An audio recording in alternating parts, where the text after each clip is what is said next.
කොහොමද ඔයාලට ඔන්න අදත් ලස්සනම වර්ග 5කින් පැකේජ් එකක් අරගෙන ආවා. බලමු අපි මේ පැකේජ් එකට මොනවද තියෙන්නේ කියලා.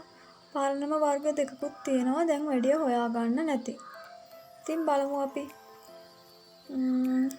මේ තියෙන්නේ මිස්ටික්. මිස්ටික් කියන මල නම් S2 දකින්නම ඕනේ. බලන්නකෝ ඔයාලගේ ලස්සන.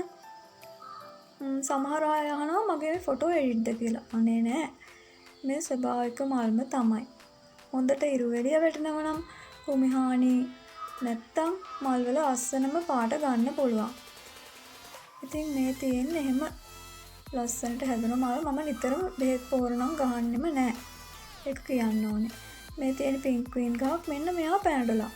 පැනඩුලා දැන් ගොඩක් දෙනෙක් ගාව හොයාගන්න නැහැ. ඒ නිසා ලොකු ඉල්ලුමක් තියෙනවා. මෙන්න මෙයා මාටිස් එයත් ආව පරණ වර්ගයක්. එයාටත් ලොකු ඉල්ලුමක් තියෙනවා දැන් ගොඩක් දෙනෙක් ගාව නැති නිසා. මෙන්න මේ ප්‍රින්සස් ඇලෙක්සියා ග්ලෝරියස් ඉල්ලුමේ අඩුවක් නැති වර්ගයක්. ඉතින් මේ සෙට් එකම දෙන්න පුළුවන් ඔයාලට 5800කට.